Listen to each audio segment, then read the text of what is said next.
салом тамошобинони азиз, мо ба хизмати шумо тайёр ҳастем. Дида истодам ки шумо гарм шуда истодед дар ин ҳавои гарм. Дар мағозаи моҳои техникӣ беҳтарин таҷҳизотҳои хунуккунак ворид шудааст ва мисли кондитсионер бо нархҳои дастрас аст. мо ба хизмати шумо тайёр ҳастем. марҳамат намоед.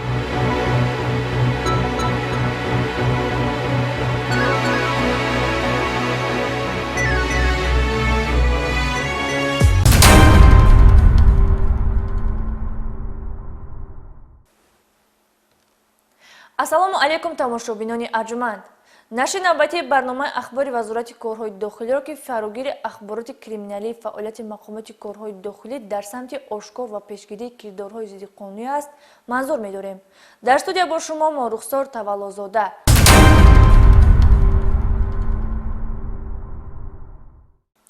кормандони мақомоти корҳои дохилӣ дар вилояти Суғд бо иштироки комиссияи махсус чорабинии сӯзондан несту нобуд кардани воситаи нашъадор доир намуданд.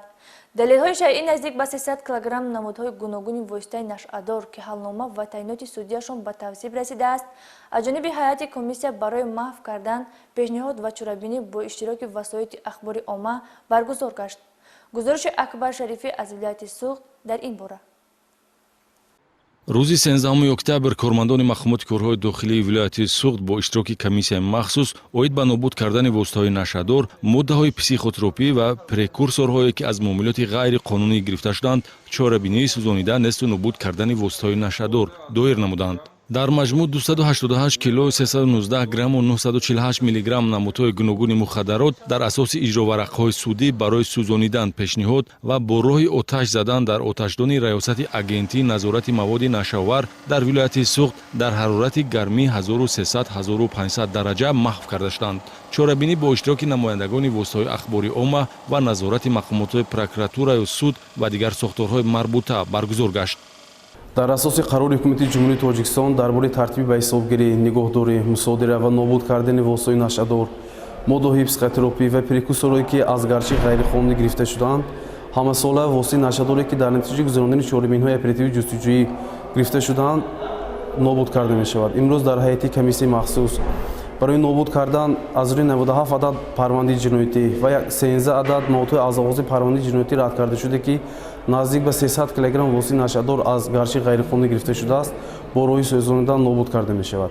мақсад аз гузарондани чунин чорабиниҳо ин пеш аз ҳама ҳифзи саломатии аҳолӣ ва пешгирӣ аз гарчи ғайриқонунӣ воситаи нашъадор мебошад.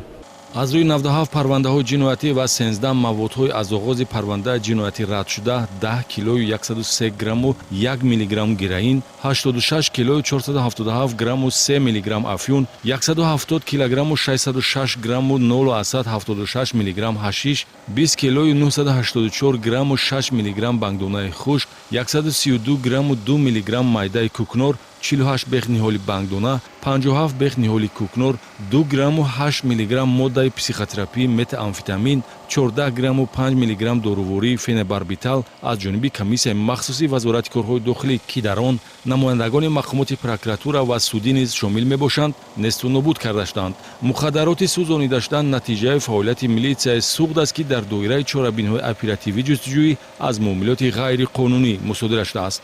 чорабинии сӯзонида несту нобуд кардани воситаи нашъадор идомаи мантиқии мубориза бо гардиши маводи мухаддир буда барои ба пуррагӣ аз муомилот мондани воситаи нашъадор мусоидат менамояд.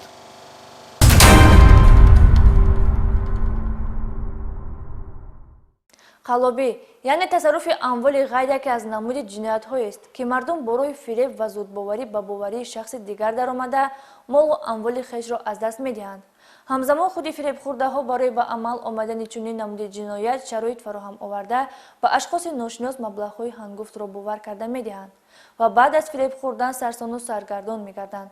шаҳрванд Нуриддинов Раҷабалӣ Мирзо Муродович соли таваллудаш 1984 зодаи ноҳияи Восе истиқоматкунандаи ноҳияи Кушониён дар чанд марҳила ба боварии шаҳрванд Қувватов Нуралӣ даромада бо сӯистифода аз боварӣ дар давоми солҳои 2014 то 2022 воситаи нақлиёт ва маблағҳои пулӣ номбурдаро аз они худ намуда ба ҷабрида зарари калони иқтисодӣ расонидааст.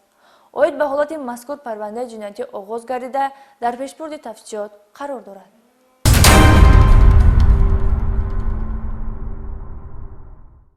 با این مانند نسبت زن 31 ساله ساکن شهر خوجند که پیش با ماده 286 قسم 2 کدکس جنایتی جمهوری تاجیکستان یعنی معاملات غیرقانونی با اسعار خارجی صادر شده است، پرونده جنایتی با ماده 247 قسم 4 کدکس جنایتی جمهوری تاجیکستان یعنی قلابی آغاز شد.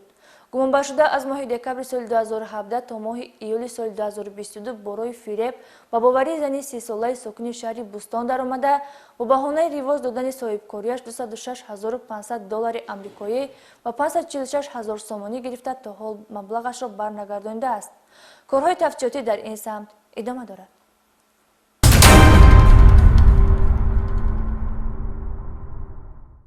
کارمندان شعبه وزارت کارهای داخلی در ناحیه اشت یک نفر ساکن همین ناحیه که طبق طلبات ماده 307 کدکس جنایتی جمهوری تاجیکستان در گفتگوی رسمی قرار داشت با بردن کارهای فرماندهی با خواهش خود به وطن برگردانده شد. گزارش در این خصوص تهیه گردیده است. با بردن کارهای فرماندهی کارمندان شعبه وزارت کارهای داخلی در ناحیه اشت توانستند جستجوشونده میرزا احمدوف اولغبек مهمونعلیویچ سال تولدش 2000 استقامت کننده جماعت دهاتی شعبه ناحیه را که در صادر نمودن جنایتی در ماده 307 علاوه 3 کدکس جنایتی پیش بینی شده برای فعالیت در تشکیلات اکستریمیستی گمانبر بود به حیات آسایشته برگردانند. موادهای در پرونده جنایتی جمع‌آوری شده معلومات می‌دهند که گمانبر شده اولغبek میرزا احمدوف توسط شبکه‌های اجتماعی به مبلغان افراطی افتاده با بدنامکنی مقامات دولتی تاجیکستان مشغول شده است. کردار جنایتی باعث شد که نسبت این نفر ماه اپریل سال روان در غیبش پرونده جنایتی آغاز کرده شود. استفاده نادرست اینترنت مرا به چنین حالتی گمراهی آورد. ندانسته به هر گونه نوارهای اغواانگیز شرح نوشتم و این عمل از نظر مقامات پنهان نماند. خطایم را فهمیده با اظهار پشیمانی به وطن برگشتم. به دیگران نیز چنین توصیه می‌دهم. ҳамкори волидон бо мақомоти милитсия на танҳо ҷавони гумроҳшударо сари вақт аз интихоби нодурусти роҳи зиндагӣ баргардонид, балки барои озод шудан аз ҷавобгарии ҷиноятӣ мусоидат кард. Бо татбиқи банди эъзоҳи моддаи 307 иловаи 3 кодекси ҷиноятӣ ному насаби Улуғбек Мирзо Ахмедов аз рӯйхати ҷинояткорони ҷустуҷӯшаванда бардошта шуд. Ба маълумоти дарёфтии соли равон роҳандозии чорабиниҳои фаҳмондадиҳии мақомотҳои ҳифзи ҳуқуқ имкон дод 4 нафар сокини ноҳияи Ашт ки дар ҷиноятҳои хусусияти экстремистӣ террористӣ гумонбар буданд, ҷои худро боз дар ҷомеаи ободи диёр ёфта назди падару модар, оила ва фарзандон бошанд. Ин имконият барои ҳама ҷустуҷӯшавандагон дастрас аст. Агар бо хоҳиши худ бо изҳори пушаймонӣ ба мақомоти таҳқиқу тафтишот ҳозир гардида аз фаъолияти ғайриқонунӣ даст кашад.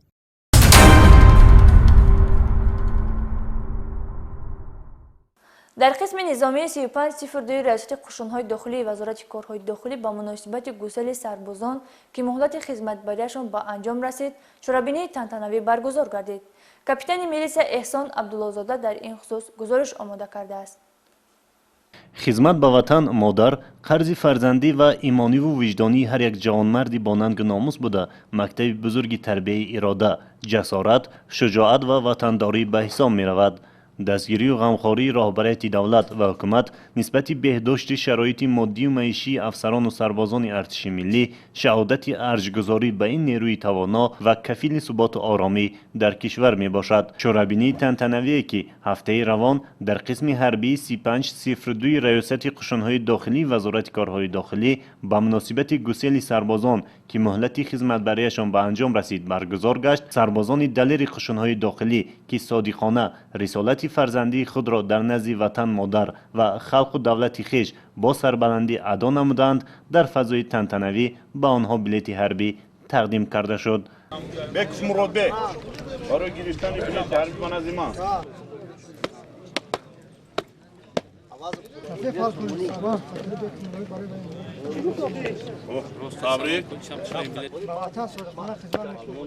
قید کردن ضرور است که با دستگیری و غمخواری سروری دولت در یک چند سال اخیر شرایط مادی و معیشی و خدمت رسانی در قسم‌های نظامی کشور بهتر گردیده طبق طلبات‌های زمان معاصر به راه مانده شده است. ارتش ملی کشور در طول موجودیت خود در تحکیم ثبات و آرامی، حفظ ترتیبات جمعیتی و مبارزه با جنایتکاری نقش نظررس دارد. سربازان قوای مسلح کشور در آینده نیز با درک بلند مسئولیت و افتخار از دولت و ملت کهن بنیاد به وطن خود صادق مانده وظیفه‌های خود را سربلندانه اجرا می نمایند.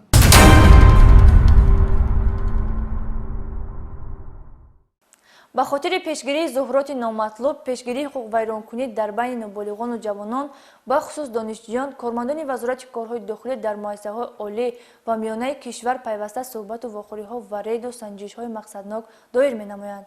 Бо ин мақсад кормандони раёсати огоҳонӣ ва пешгирии ҳуқуқвайронкунии ноболиғон ва ҷавонони Вазорати корҳои дохилӣ тибқи нақша чорабиниҳои тасдиқ гардида дар донишкадаи омӯзгории ноҳияи Рашт санҷиш доир намуданд. Дар рафти санҷиш як қатор қоидавайронкуниҳо ва риоя накардани низомнома аз ҷониби донишҷӯён ва масъулини муассиса ошкор карда шуд. Аз ҷумла муайян гардид, ки донишҷӯён бо либосҳои ғайритавсиявӣ ба муассиса ҳозир гардиданд. 34 ҳолати ба дарс дер кардани донишҷӯён низ ошкор гардид. Талаботи бехатарӣ аз сӯхтор дар аксарияти ҳуҷраҳои хобгоҳҳои муассисаи мазкур риоя нагардида ҳуҷраҳои хоби донишҷӯён дар ҳолати ғайрисанитарӣ қарор дорад. Ин чорабиниҳои санҷишӣ ба он хотир равона карда шудааст, ки пеши роҳи ҳамагуна ҳуқуқвайронкуниҳо гирифта шавад. Зеро ҷавонон ояндаи давлату миллат буда, ободӣ, пойдории сулҳу суботи кишвар аз онҳо вобастагии калон дорад.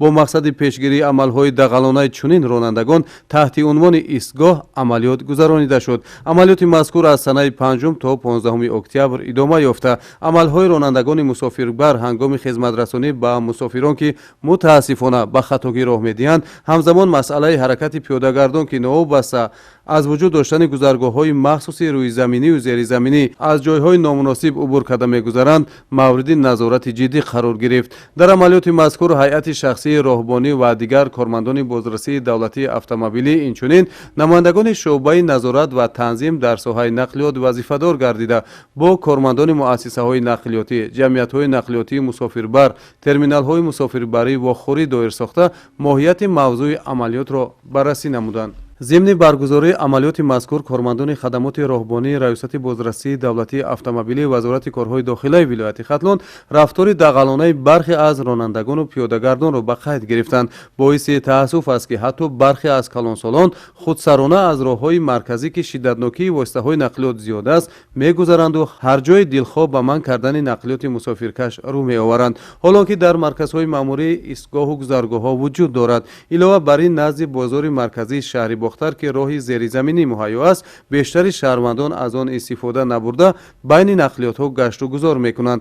همین حالت است که صدمه‌های ناخوش نقلیاتی رخ می‌دهد. اینچنین از جانب هیئت شخصی شعبه بازرسی دولتی اتومبیلی شعبه وزارت کارهای داخلی در شهر باختر مشاهده گردید که برخی از رانندگان در این سمت بی‌اعتباری ظاهر می‌نمایند. ساکن شهر باختر همراه فیض‌الله راننده واسطه نقلیاتی تمغه اوپل وکتر رقم دولتیش 2139 TT03 و ساکن ناحیه کوشانیان راننده واسطه نقلیاتی کارولا رقم دولتیش 4900 TT03 که به شرکت مسافرکشانی رخش 33 تعلق دارند. اینچنین ساکن شهر باختر میرزا شریف میرزا حمیدزاده راننده نقلیاتی تمغه نکسیا رقم دولتیش 7798 DO03 ساکن شهر کلاب راننده واسطه نقلیاتی اوپل اسرا رقم دولتیش 5916 CO03 و چند دیگران دغلانه رفتار نموده در جایهای نامناسب نقلیات خویش را گذاشته و آنجایی که منع است حرکت می‌کردند. به خصوص در خط دوم و سوم که بازداشت نقلیات خوفی بیشتر دارد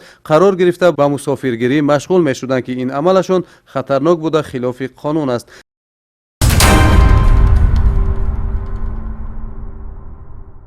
این بود محتوای برنامه امروزه. هر یکی ما اگر با دیدن خطای دیگران رفتار خود را اصلاح نموده عمل و کردارمان در چارچوبه قانون باشد، پس موفقیت زندگی با ماست. تا برنامه‌های آینده تنصیحت و خاناباد باشید.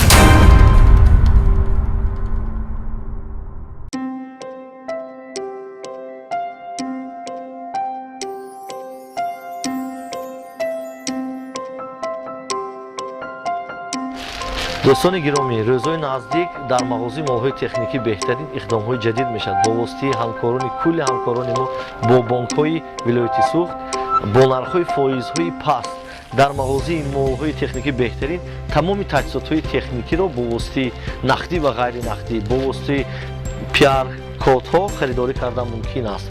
ما کوشش می‌کنیم با نرخ‌های دسترس به شما خدمت رسانی کنیم.